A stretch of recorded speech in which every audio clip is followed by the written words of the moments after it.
Immigration विभागाकडून Bavdhan police Sheetal तेजवानीची माहिती मागवणार। शीतल तेजवानी परदेशात असल्याचा पोलिसांना संशय। पुण्यातील जमीन व्यवहार प्रकरणी निलंबित तहसीलदार सूर्यकांत गेवलेंच्या पूर्वीच्या आदेशांची चौकशी केली जाणार। पुण्याचे जिल्हाधिकारी जितेंद्र डुडी यांची माहिती। पुणे जमीन प्रकरणातून काही गोष्टी शिकल्या पाहिजेत। आपल्याकडे चांगले वकील आहेत, त्यांचा सल्ला घ्यावा। अजित पवारांचा पार्थ पवारांना सल्ला। तर आज दुपारी बारामतीमध्ये अजित पवारांची पत्रकार परिषद।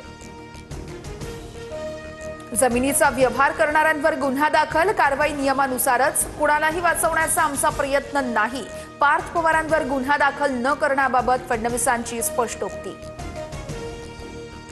जमिनी हडपणं अजित पवारांचा धंदा, पार्थ पवार वारसा चालवतायत। सगळे पवार हे ब्रिटिश ईस्ट इंडिया कंपनीचे सदस्य।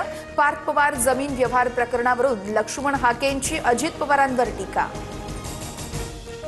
उपमुख्यमंत्री एकनाथ शिंदे आज सांगली दौऱ्यावर। सांगलीमध्ये आज बैलगाडा शर्यतीचा थरार रंगणार। थार आणि स्कॉर्पिओ कारसह आकर्षक बक्षिसं।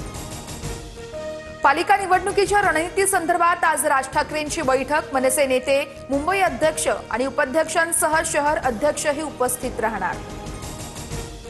निवडून आलेल्या नगरसेवकांनी समाधानकारक काम न केल्यास राजीनामा घेऊ, उदय सामंत यांचा महायुतीच्या नगरसेवक पदाच्या उमेदवारांना अल्टिमेटम। रेल्वेच्या तिन्ही मार्गांवर आज मेगा ब्लॉक। मध्य रेल्वेवरती माटुंगा ते मुलुंड, हार्बर मार्गावरती कुर्ला ते वाशी आणि पश्चिम रेल्वे मार्गावरती सांताक्रूज ते गोरेगाव जम्बो ब्लॉक असणार। राज्यातील तापमानात घट, पावसाची शक्यता धुसूर, गारठा आणखी वाढण्याचा अंदाज। भारतीयांकडून दुबईमध्ये तब्बल 84,000 कोटींची प्रॉपर्टी खरेदी। मागील वर्षीच्या तुलनेमध्ये खरेदीदार 37% जास्त।